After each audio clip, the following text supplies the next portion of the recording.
You know, I think we've lost our way. As tech reviewers, I think we've lost our way. You see, we have this bad habit, right? If a product launches and it's anything less than perfect, we tend to write it off as a bad product or something that's just not worth having. And I think that's a mistake. And I have a couple examples, but none really speak to me as much as Google's first foldable, the Pixel Fold. Because this was easily written off and shunned by a lot of tech reviewers who really didn't give it the time of day. Maybe they reviewed it for a week or two, but after using it for maybe a month, I got a lot of thoughts. It didn't nail everything the way I wanted it to, but that doesn't make it a bad device. In fact, it impressed me way more than I thought it would. So let's jump in with my experience with Google's first foldable, the Google Pixel Fold.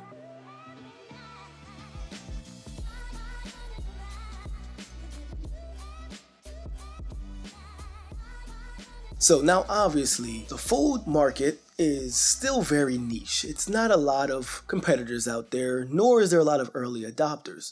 But for some of us who are willing to try new things and willing to pay the price to do so, you'll be surprised with how well Google did on their first attempt. So Samsung has been doing this for about 5 generations now, and despite the OnePlus Open being OnePlus's first foldable, their parent company Apple has been doing it almost as long as Samsung. Google literally just started with this guy.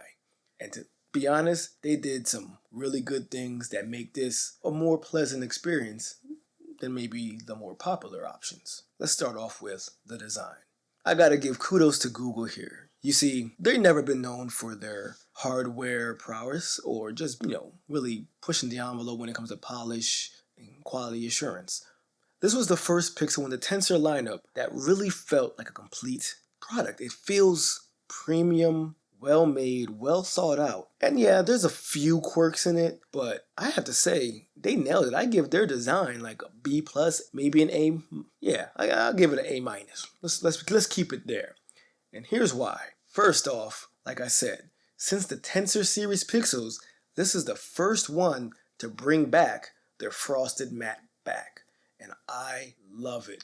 Mine is a little scratched up, which doesn't say much for its durability. I did have it in my pocket with another phone, so it could be my fault, but still, I would have liked to have seen some better performance out of the durability aspect. But that's just a scratch, so it's not too bad. But it looks really good. The size of it was a perfect decision from Google.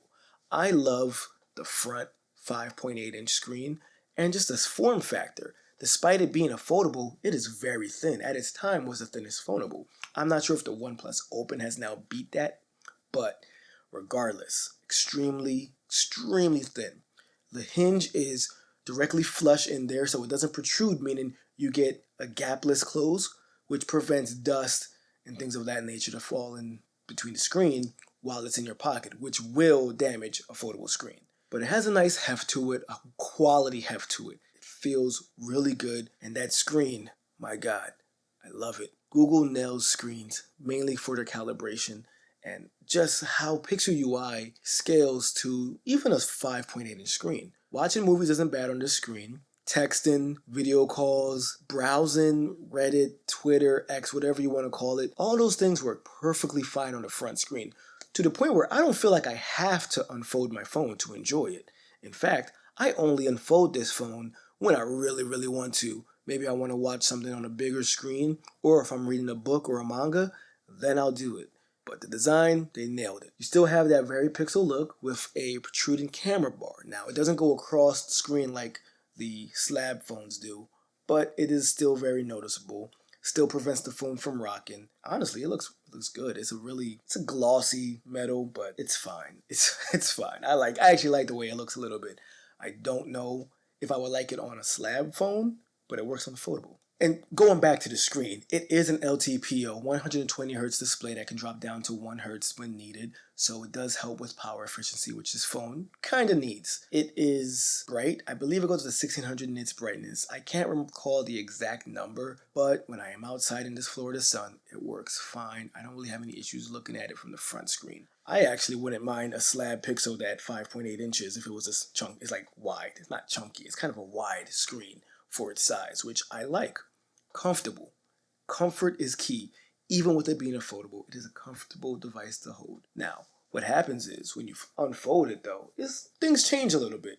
You still have a very nice screen, but with some caveats. Their internal screen is not the best. In fact, it's a bit soft. That's the best way to describe it. It has a very soft feel to it, which is a little noticeable to me. Not everyone will notice it, but I definitely do. And the biggest problem, which I think most people will notice, is it is very reflective. I tend to use this in my car as a GPS, multitasking it with my podcast or music. And in that Florida sun, man, it gets tricky sometimes. I wish they would find a way to make the foldable screen a little less soft and a little less reflective. That would be fantastic. Here's hoping for the Pixel Fold 2 to knock that out the park. But that was my biggest. I don't like the internal screen as much as I like the outer screen. It's fine, but not the best. I think the other guys do the internal screen a little better. But hey, it's a Pixel phone, right? So what about those cameras? Well, you get a Pixel camera, just not the highest end. You see, it uses what I would pretty much put to the Pixel 7a camera, same one they put here for their main sensor.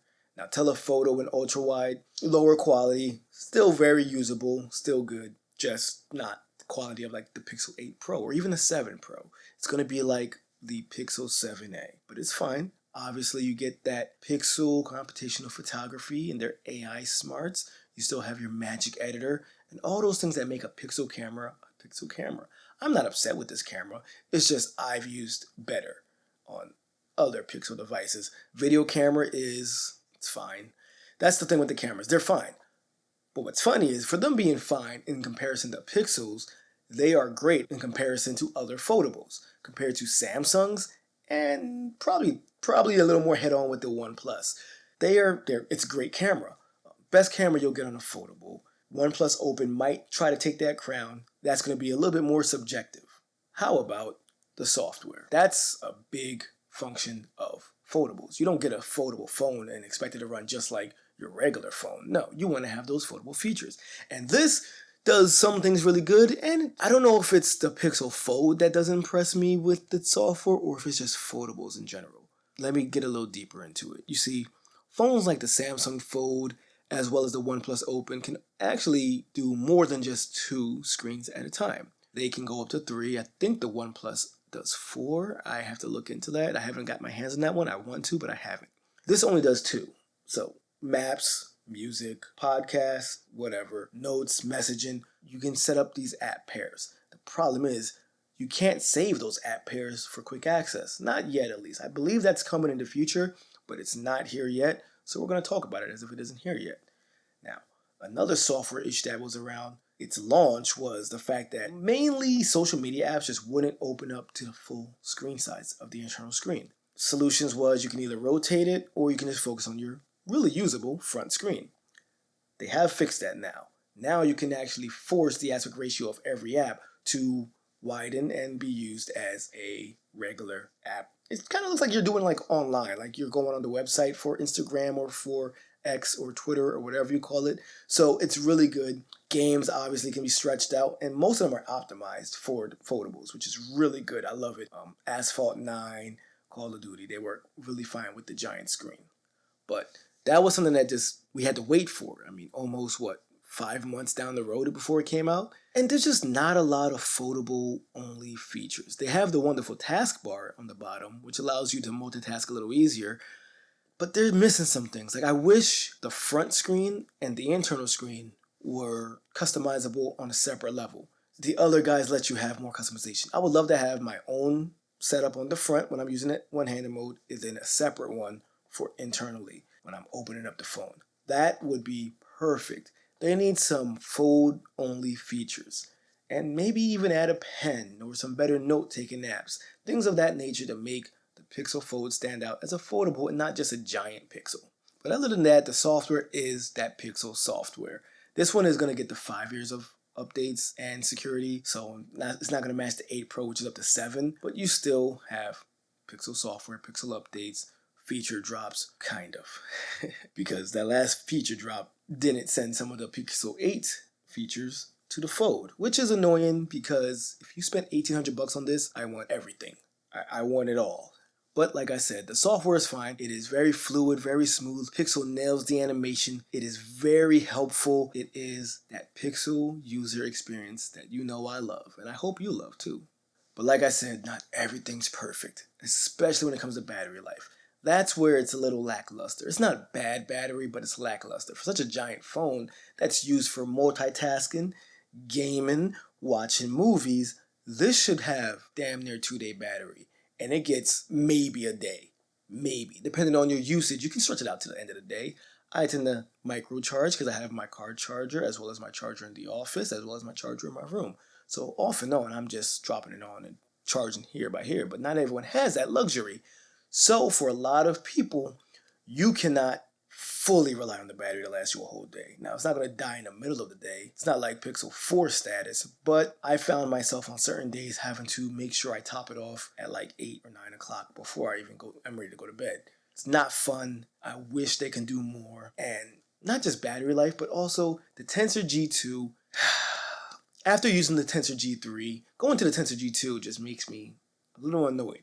It gets warm. Hasn't overheated, but it definitely gets warm. And I'm in Florida, so I'm happy it hasn't overheated, especially when I'm using it as my GPS in a hot car. But it's warm to the touch, which means lower battery efficiency, which means bad battery life. See how it all goes together?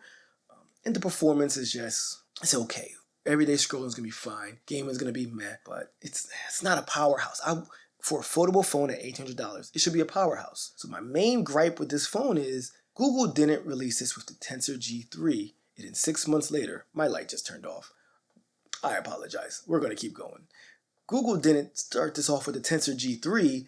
They actually started off with the Tensor G2, and then like 5-6 months later, the Pixel 8 Pro came out. So people who spent $1,800 on this already have last year's chip. That doesn't feel too good as a consumer. Add to that, it's just not the best chip. And a foldable needs to have the strongest chip.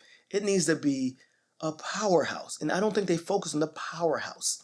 I get it. Your slab phones are supposed to be super helpful. They don't need to be the most powerful device, and it performs extremely well. But if you're going to make a foldable, make it worth it.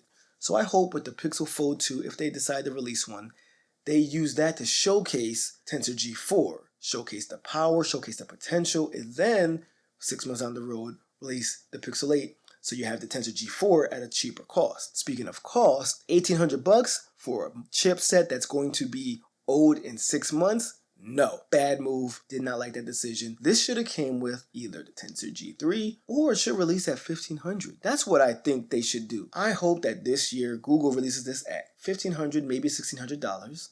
Undercut Samsung, undercut OnePlus, and then give it the latest Tensor chip. That way, this is the showcase for the power available in Pixel at a lower cost than the competition, and that means sales go through the roof. Not through the roof, but better than probably these ones have, but I digress. Those are the things I don't really like about this phone. There's not a lot I don't like. It's a great device. I've had nothing but great times with it, especially reading manga, reading books. The Kindle app works perfectly with it. I love this for reading. I love it for media consumption. It's a fun phone. One of the best devices I've used. One of the more fun devices I've used. And it got me excited for the Fold 2. I think for a lot of tech reviewers, they rate it off as bad. And it's not bad. Yes, it has some caveats. All in all, especially for a first run, Pixel Fold is great. It's a banger. Honestly, it's an expensive banger, but a banger nonetheless. And I hope we can see better next year or this year. But until then, we just gotta wait. Once again, let me know what you guys think of the Pixel Fold. Did you pick one up? What's your favorite feature? And what do you want to see in the next ones? Drop them off in the comments. Make sure you like and subscribe. And once again, thank you for letting me talk about this tech stuff. I'll catch you on the next one. Peace.